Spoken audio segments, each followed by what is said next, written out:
Boa noite a todos, continuando aí com a nossa filosofia dos seus âmbitos mais recentes, vamos falar um pouquinho de razão instrumental e razão crítica.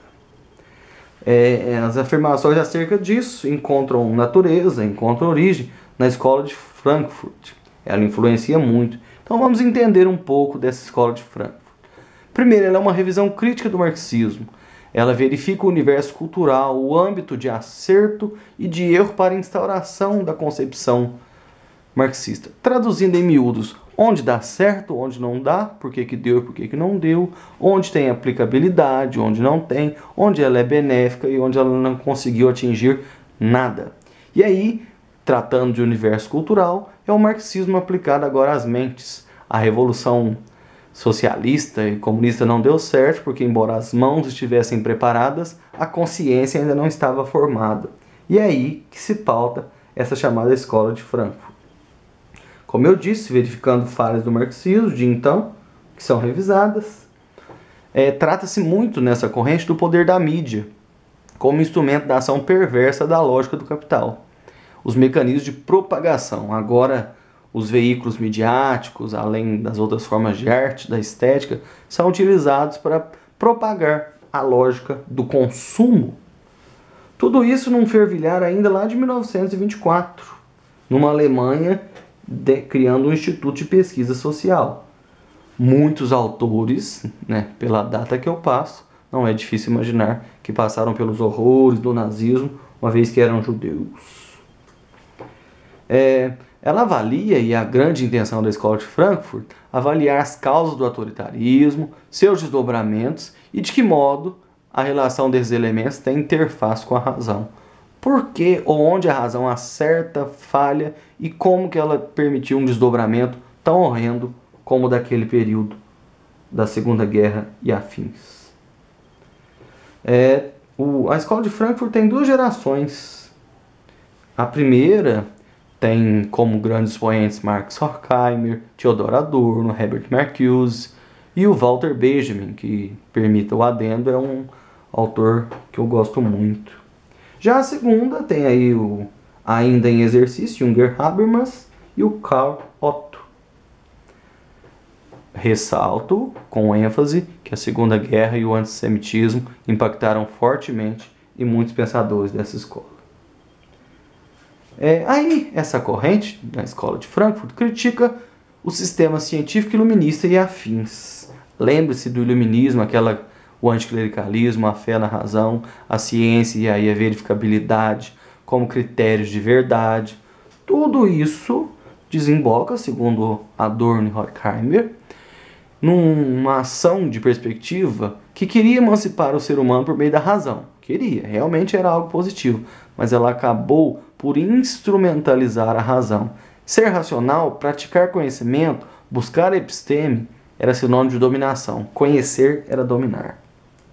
Então acabou subjugando a natureza e a exploração desumanamente. A ideia que começou lá com Francis Bacon de dominação da natureza chegou ao exagero nesse momento que a natureza foi objetivada de tal forma que ela foi depredada. E o próprio ser humano.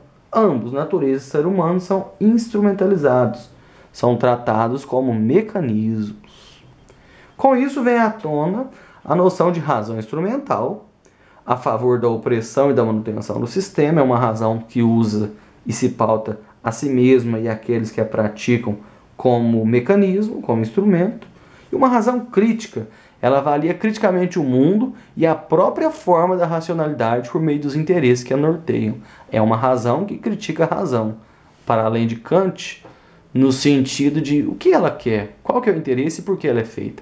Ela é instrumento ou o saber em si é a base? Se o saber é a base, o gosto, a inteligência, a formação, a promoção humana, isso tem que ser feito de forma crítica, daí razão crítica.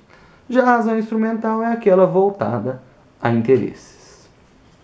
E o capitalismo, segundo a escola de Frankfurt e esses autores, se nutriria da razão instrumental, como o carro-chefe, a indústria cultural.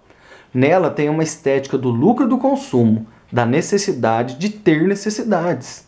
Eu tenho uma geladeira, a mídia me diz que ela tem que ser preenchida, eu não me sinto bem.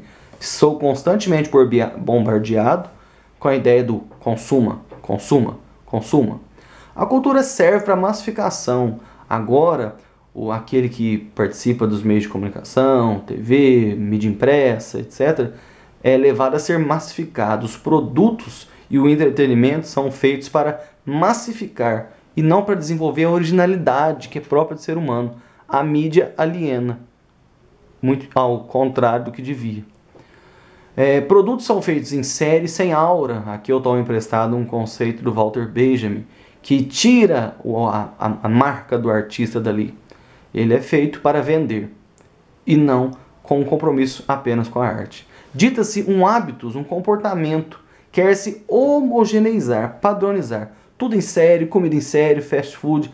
A pessoa é tratada como mais uma na multidão e não como uma em meio à multidão.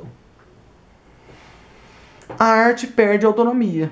É o resumo de tudo que eu disse agora. Você produz porque alguém pediu, alguém vai pagar. Sem inovar, sem crítica, sem originalidade. Raras exceções existem, mas o desafio é bem maior.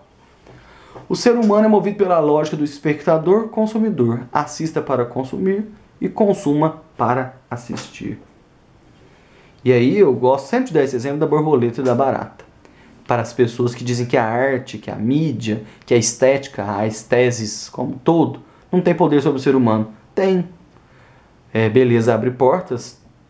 Muitas vezes ela é convenção, mas abre portas. Um comportamento, uma postura, uma vestimenta diz muito do que a gente é ou do que a gente não é. Criam-se preconceitos, criam-se papéis esperados a partir de comportamentos e a partir de vestimenta, da ideia de beleza, do belo, do estético e do antiestético. Daí o exemplo que eu dou da borboleta e da barata. Matar uma barata, muitas vezes e para muitas mentes, passa mais uma mentalidade de vitória do que uma borboleta, quando ambas têm seu lugar ao sol e seu direito de existir. Por quê? Eu levo em conta o critério determinado de beleza e de justiça. E aí o ócio positivo, ou seja, aquele momento em que não há outro compromisso senão com o lazer, ou seja, um compromisso sem compromisso, que eu não sigo nenhuma lógica, eu tenho um tempo para mim, para minha promoção, e aqui eu digo promoção humana, para minha própria transformação, para o meu aprimoramento como pessoa. É um tempo livre, sem compromisso, que é necessário a todo ser humano. É o ócio positivo, porque é aí que eu revejo a vida, que eu elaboro críticas a mim, que eu faço autoavaliações, que eu verifico quem está ao meu lado, tenho um tempo real e não factual apenas para a família. É neste momento que eu promovo a mim mesmo e aos outros como pessoas e inclusive faço minhas críticas sociais. O sistema capitalista, segundo eles, substitui esse ócio por um ócio negativo. Até o meu descanso é registrado, eu sigo uma lógica, tenho que consumir um produto, ir para um tal lugar, fazer uma tal atitude, as férias são vendidas, entram na lógica do dinheiro, eu pago para fazer alguma coisa, já tem compromissos para o meu descanso. É um descanso compromissado. Então eu não tenho tempo para ver o que está acontecendo em volta e criticar. É um grande interesse do sistema capitalista.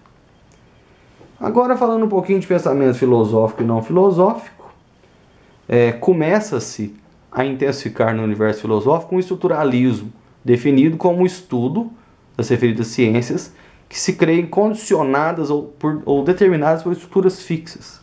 Traduzindo, é uma corrente, agora falando propriamente filosófica, que observa que o conhecimento se pauta a partir de estruturas fixas, que geram outras estruturas. É sempre preciso uma base comum. Na linguagem tem o Saussure, que alega que a linguagem é formada por estruturas gerais. Na antropologia tem o Lévi-Strauss, que destaca a existência de estruturas prévias nas tradições e instituições, que desembocam em regras e rituais. Na política tem o Althusser, que reinterpreta o marxismo, destacando as estruturas econômicas fixas e voláteis, móveis, que moldam as relações.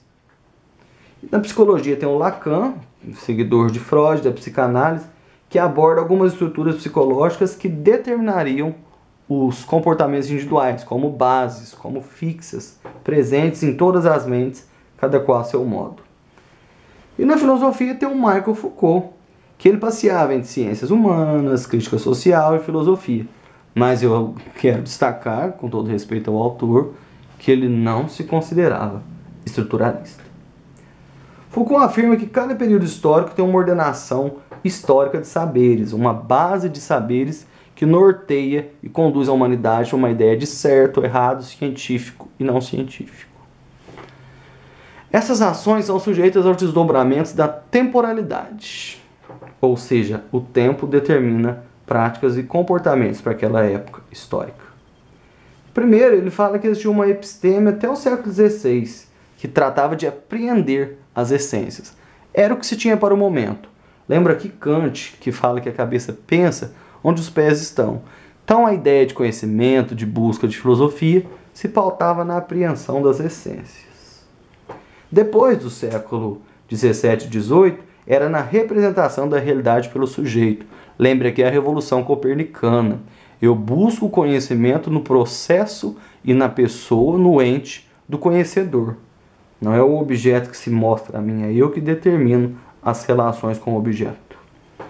No século XIX e no século XX, o conhecimento é definido como busca daquilo que se mantém oculto nas formas de vida e nos conhecimentos humanos. Entro aí, já na ideia de Russell, do conhecimento a partir da consciência e da intencionalidade. E ele ressalta que, embora tenha essas fases, a maioria dos pensadores, dos escritores e tudo, coaduna, se une àquilo e escreve o que está sentindo e vivendo no período, ele diz que isso não pode ser rígido. Cada ser humano tem que buscar a sua subjetividade e singularidade. Em cada período desse pensamento filosófico e não filosófico, eu devo buscar a minha autonomia.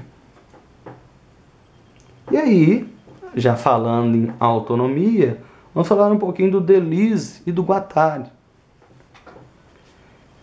O Deleuze, com sua filosofia da indiferença, privilegia a invenção das singularidades. O que é isso? Trabalhar com aquilo que é próprio do ser humano. A originalidade, centrada no pensamento. O que eu posso fazer para expressar o conhecimento? É aquela velha forma científica, sistemática, rigorosa? Ou eu consigo falar às mentes e aos corações? Aí ele escreve junto com o psicanalista Félix Guattari, e eles buscam novas formas de expressar a razão e o conhecimento. Eles ressaltam que tanto os saberes filosóficos, com suas sistematizações, quanto os não filosóficos, cinema, arte, etc., têm que dialogar juntos. Por isso, o começo dessa atividade, quando eu falo de pensamento filosófico e não filosófico, por favor, não entenda como coisas opostas, mas apenas com metodologias e praxis diferentes. Mas tem que falar junto. Mesmo sendo professor de filosofia com certa caminhada, eu me atrevo a dizer que tem coisas que não precisam ser explicadas, devem ser sentidas. E aí eles dizem que para o pensamento ter sua gênese, começar a se mover, é preciso que algo me leve à paixão. Ele precisa ser motivado. Afinal de contas, um conceito puxa um conceito. Um estímulo puxa um estímulo. E aí eles usam a analogia do rizoma, lá da biologia, que é aquele caule com várias ramificações, que para esses autores é o que tem que acontecer no processo filosófico. Tudo interconectado. Nenhuma ciência deve se assoberbar, sentir maior ou melhor do que a outra. Por hoje é só, meus amigos.